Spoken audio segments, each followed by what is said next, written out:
नाम ममता बनर्जी, बंगाल को बदहाल और बर्बाद करने वाली तानाशाह।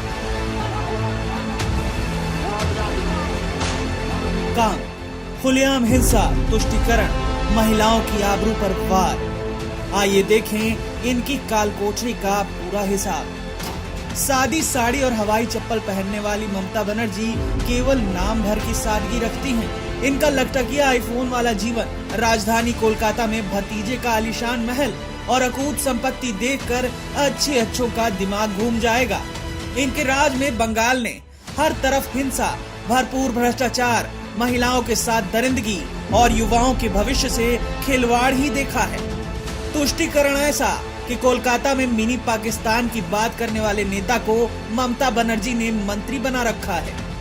कभी दुर्गा पूजा में विसर्जन पर रोक लगाई, तो कभी सरकारी स्कूल की किताबों में इंद्रधनुष के नाम रामधनुष से राम को हटाकर उसे रौंग धेनु कर दिया।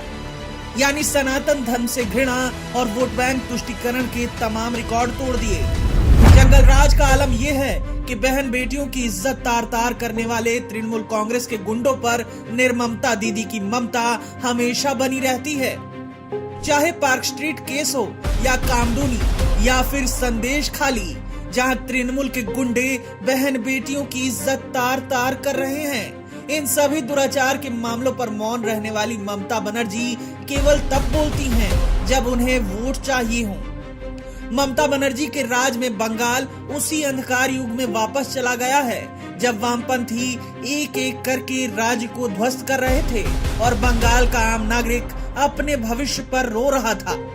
उन्नयन के नाम पर सत्ता में आने वाली ममता बनर्जी के कई सितारे अलग अलग घोटालों में जेल की हवा खा रहे हैं। पशु तस्करी में नेता अनुव्रत मंडल, एसएससी घोटाले में मंत्री पार्थ चटर्जी, शिक्षक भर्ती घोटाले में मंत्री मानिक भट्टाचार्य, राशन घोटाले में मंत्री ज्योति प्रिय मल्लिक, ये तो कुछ ही नाम है। राज्य में अवैध हथियार, कोयला तस्करी से लेकर खुलेआम सिंडिकेट और कटमनी का खेल चल रहा है। यही नहीं, शारदा चिटफंड घोटाले में खुद ममता बनर्जी की करोड़ों में बिकी पेंटिंग संदेह के घेरे में है। वहीं लूट की इस विरासत को सियासत में बनाए रखने के लिए ममता बनर्जी ये बागडोर अपने भतीजे अभिषेक के हाथ सौंप रही है। इनके लूट के खेल से बंगाल कब उभरेगा ये तो भविष्य बताएगा, लेकिन जनता अब इनका खेल अच्छी तरह समझ चुकी है और इनका हिसाब जल्द करेगी। जल्द ही और भी घोटालेबाजों का राज खुलेगा, तो बने रहिए हमारे साथ और देखते रहिए पाप का पंचनामा।